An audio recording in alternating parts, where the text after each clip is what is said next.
name is Colin Baker, and last week I left you on a somewhat cryptic note. Don't worry, all will be revealed this week as I welcome you into the TARDIS.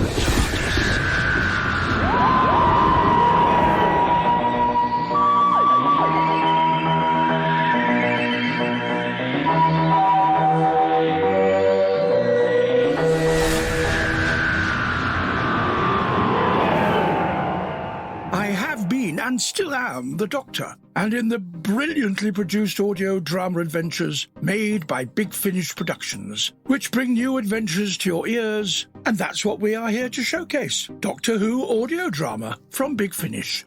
Now, it's worth saying that the cast from the TV episodes are featured in these audio adventures, so it's quality, rest assured.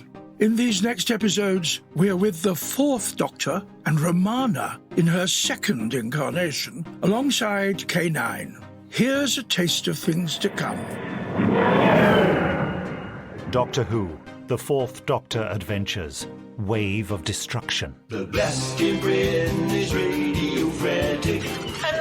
Anomaly, modulated frequency wave cancellation signal detected. A modulated frequency wave cancellation signal. Modular frequency what? Do you think we should find whoever transmitted the signal? That would be very clever. Ah, but Doctor, you are very clever.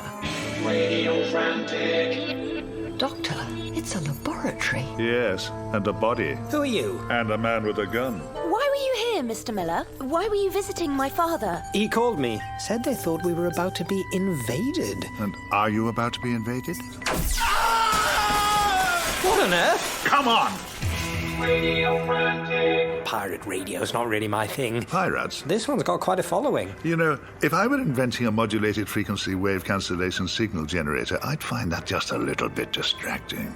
I will not hesitate to shoot you. Why not just shoot us and be done with it? What an excellent suggestion. Do you think the human race will submit to slavery? Have you learned nothing from your time here? Nothing from observing this planet? It is time to accept the inevitable. I never accept anything from strangers. Then I shall enjoy killing you as you watch this world burn. Radio Frantic.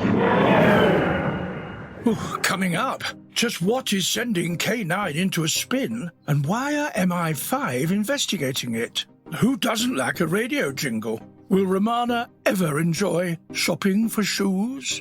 And what's so special about Radio Frantic? All of these questions hopefully answered and a few more posed as we get ready to surf on the wave of destruction. See you after the episode for more behind-the-scenes footage.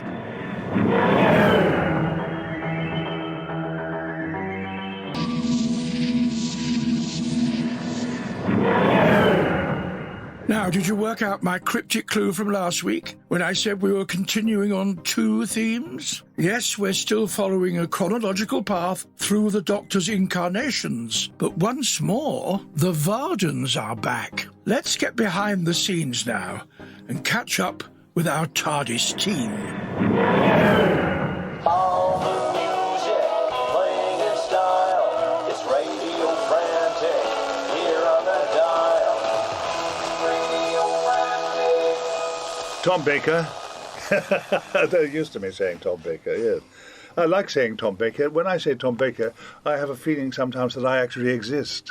It's only a feeling, it's not a conviction. My name is Lala Ward, and I play Romana in her second incarnation.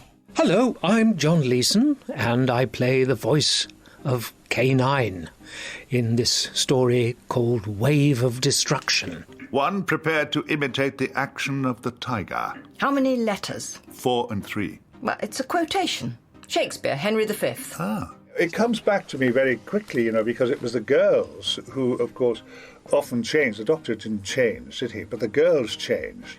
And depending on the girls changing, how they change, Louise being primitive, Mary Chan being very sophisticated, Lala Ward being brilliantly quick and witty and fast-speaking, and so on. And so that changed me slightly, the way I responded. It's changed some of my phrasing, it changed the tempo of scenes. And so when it comes back to doing them with Louise or Lala, any of those things, it just comes back to me, they had such an effect on me. I kind of like the rappel between the Doctor and Romana in that she's the one companion you can write as an equal. Well, of course. It's is that right? Yes, maybe. I don't really know enough about the others to be able to say whether that's so or not, but it was certainly nice playing it more or less that way and being given that kind of script on the whole, you know. I didn't have an awful lot of being soppy and not being able to cope and things, which was a bit of a relief, really.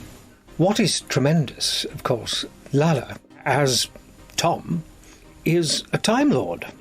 And so she's well ahead of the game. And it's always delightful to take myself back to the period, the end of the 1970s, when we were all together. So it's an enormous pleasure for me to sort of recreate that, coming back to do it in Big Finish productions. I don't exactly feel nostalgic in the sense that it's never really gone away. It's always been a part of one's life. I mean, one didn't expect that exactly. I don't think anybody did. I'm kind of interested in the sorts of people who are interested in the programme, and some is a kind of nostalgia for when it was first on, and for others it's completely new, partly because they weren't even born at the time, the people who seem to follow it now.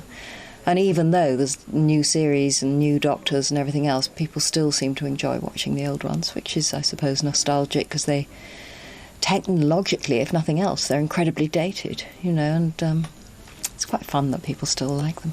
Because the audience for Big Finish is very much an audience for nostalgia of a kind, even if you, as a listener, weren't around at the time of the original stories.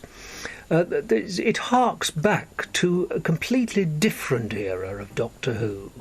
And it's certainly something that I enjoy very much, and I know those of us who record these stories always find a great pleasure to do. They're also, dare I say it, in the presence of people I'm talking to who working with Big Finish, they are very, very well written stories, very well crafted, which provide a lovely sort of trampoline for us as actors to bounce on. Dear Tom, Lalla and John. Oh, there are so many monsters out there, many of whom I've never got to face. There's a few of them that I'd like to have encountered. I never encountered the sea devils, and I don't know why I mind about that, but there's something just wonderfully old school about the sea devils walking out of the sea in that kind of blind way that they move. And I have a great fondness for the Ood, their new series, of course. They happened after my time, but there's something wonderfully kind of peaceful about the Ood. You expect them to having weekends inviting you to come and learn how to live at peace with yourself by carrying a sphere and wandering gently about. Lots of lovely, lovely, lovely villains. I think my favourite is the Silence, the one that you forget you've met when you've gone away from them. They have the power to obliterate your memory of having met them. Who knows how many I've met already? I might have met millions in my life. There's a thought. Anyway, next time, can the Doctor and Romana stop the Vardens and their inevitable invasion plans? Will Romana ever go shopping again after her last experience? And will being a top pop picker, try saying that, chaps, a top pop picker be of any use to anyone? Find out next time as you come with me into the TARDIS. For the continuing audio adventures of Old Sixie, along with other classic and new series Who, plus podcasts and much more, be sure to visit www.bigfinish.com. You've been listening to Into the TARDIS, hosted by me, Colin Baker, and produced by Ian Meadows. Supervising producer was Lizzie Wursdell, and executive producers are Nicholas Briggs and Jason Haig-Ellery.